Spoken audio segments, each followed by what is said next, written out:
In this video, I wanted to talk about something that can be a big player when it comes to having more energy, losing weight, and feeling overall better.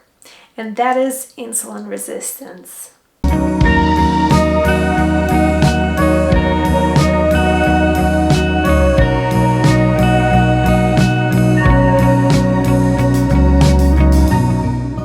So the main protagonist of this video will be insulin. So what is insulin? Insulin is an essential hormone that helps you turn the food that you eat into energy. What insulin does is that insulin helps get glucose into the cell. Now, if you remember the video that I made previously about mitochondria known as the powerhouses of the cell, the little organelles that are important for the production of energy and ATP, they're actually just more than energy production and have other functions too that are important. But we'll focus on this one because this one is directly correlated with insulin resistance. So I want you to imagine mitochondria as, a house with a wood-burning stove, and its preferred fuel, even though they can use other types of fuel, will be glucose. And so the only thing is that the cell needs insulin, this middleman. Let's call insulin like a door-to-door salesman that brings glucose, let's say wood, to be burned in this wood burning furnace. And so the wood is delivered, it's been burned to do a lot of functions, to produce energy. We need energy for brain function, for all the organs, for all the functions in our body. Everything is working fine. You eat food and the glucose is delivered into the cell, it's been utilized, everything is great. Okay, but what happens if there is a surplus of fuel? Because nowadays we're just over-consuming simple carbohydrates.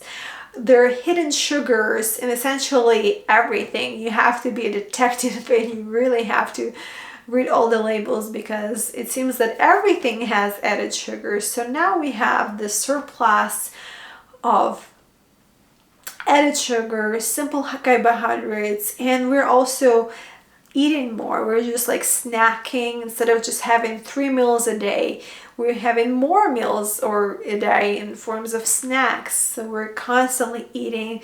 There is constant influx of the fuel that needs to be utilized. Well, imagine this fuel being piled up. It's not being utilized as fast because also for energy production, there is a supply and demand. The energy is made on demand. And nowadays, another problem is also our sedentary lifestyle because we made our lives more convenient. Everything is more easy. Things can be delivered even the same day by Amazon. We have grocery deliveries. We don't have to do as many chores and things that in the past would stimulate our muscles, carrying buckets of water, chopping wood, and doing other things like that. And our jobs are in front of computers, so we're not moving as much.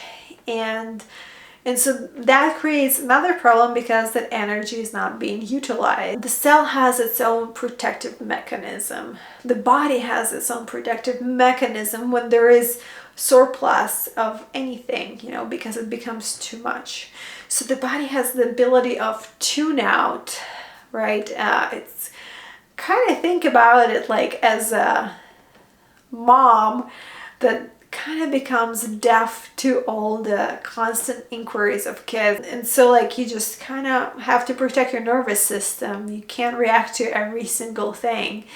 And so the body kind of in a way does the same thing. Because if insulin constantly will be ringing the doorbell, imagine salesmen that usually come during summertime and ring on your doorbell. to offer you different services. Imagine if that happens on a constant basis. On top of it, you don't need that fuel. So what happens, let's say the doorbell breaks from overuse, right? And so that fuel, the glucose, is not able to get into the cell any longer. And so it piles up on streets.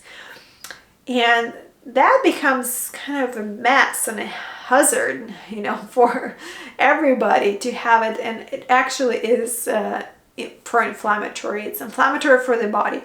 So pancreas that produces insulin is going to increase insulin. And so because it will say, well, we need more of our middlemen, salesmen to just get all that glucose into the cells, okay? We cannot absolutely have it overflowing and laying around on streets, circulating in the bloodstream. And for a while, that actually works. So you have more elevated levels of insulin, and insulin is actually able to get more of that glucose into other cells.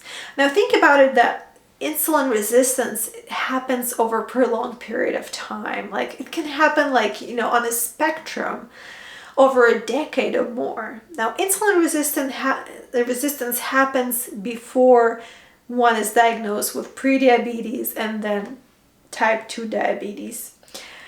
And so that happens, some cells will become more insulin resistant, some will not. And so the other cells will take more of a load. And so it is a progression of things. And over time, more and more cells will become insulin resistant. And that will lead also to increased levels of insulin in the bloodstream. So now you have insulin that normally is supposed to come down. It's just staying elevated. And that constantly increased insulin levels are also not good. Those are also inflammatory for the body. Again, it's interesting, in all the different areas and functions in the body, as you look, the body just likes things just the right amount most of the time. There is that Goldilocks, right? Not too much, not too little, just right. And the body also has, that function for homeostasis, where the body is always trying to regulate and have a nice steady level in all the different functions, like a thermostat, right? So you set it up, and that's how the body likes it. And so in a way, with this, it becomes a big imbalance, because now you have high blood glucose that is offset by high insulin. But what does insulin actually do if it's unable to get glucose into the cell any longer? How does it actually lower and brings down blood glucose levels? Well, some of it will go into storage, into liver and muscle as glycogen.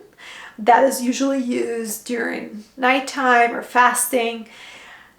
But the rest of it is actually will be going to stored in fat. And that's one of the functions of insulin. So the surplus will be stored away, because having all this blood glucose being elevated is pro-inflammatory, and it needs to go into storage or prison mode, so to say. And you will not be able to lose and burn that fat while your insulin is elevated, and that's called hyperinsulinemia.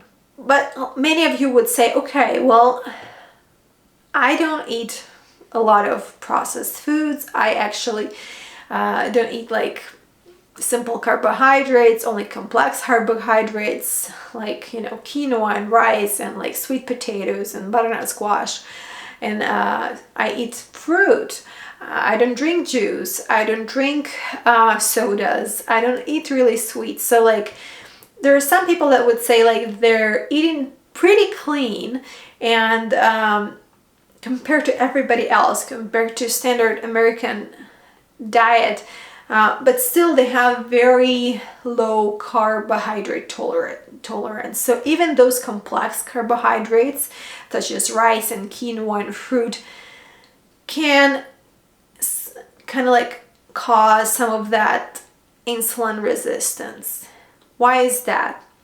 So let's go back to the house with that wood burning stove or furnace. So what else is happening there? So like we're only talked about one aspect of it, but also there is another aspect, is that mitochondria also need other things in order to function properly. So mitochondria also need nutrients in order to function properly. And so if you are dealing with either like gut dysbiosis, or you're just not absorbing nutrients, or you don't have enough stomach acid to absorb certain nutrients, all of that is going to contribute the function of that wood burning furnace. Then other things is that when you burn wood or glucose, when you a byproduct of making energy, there is smoke, and those are free radicals. So that's a natural byproduct that mitochondria produces, free radicals. Think of them as smoke. But also the body has glutathione, which is like a natural antioxidant that can clear it. Well, for other environmental reasons and imbalances, because beyond food, it might be toxins, it might be also playing into a genetic susceptibility, your genes being more susceptible or not being able to do certain things. It's a combination of things. So your body is not able to clear that smoke. And so these other factors can play into it. And if the function of mitochondria or those like wood burning furnaces is affected, they're again going to slow down.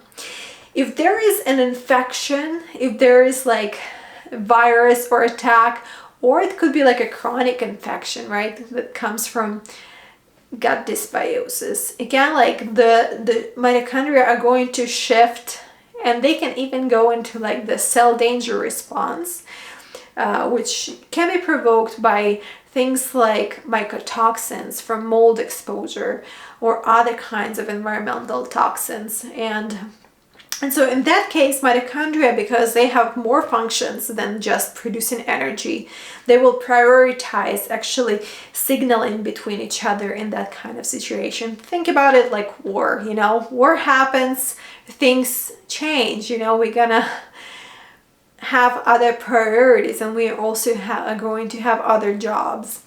And so those things can affect mitochondria, and consequently then also cause some insulin resistance. And so it is a combination of all the different factors. So it is unfair to say that to somebody that, oh, if you have insulin resistance, that must be because you're drinking lots of soda, you're eating lots of treats, you're eating unhealthy. That's not necessarily the case.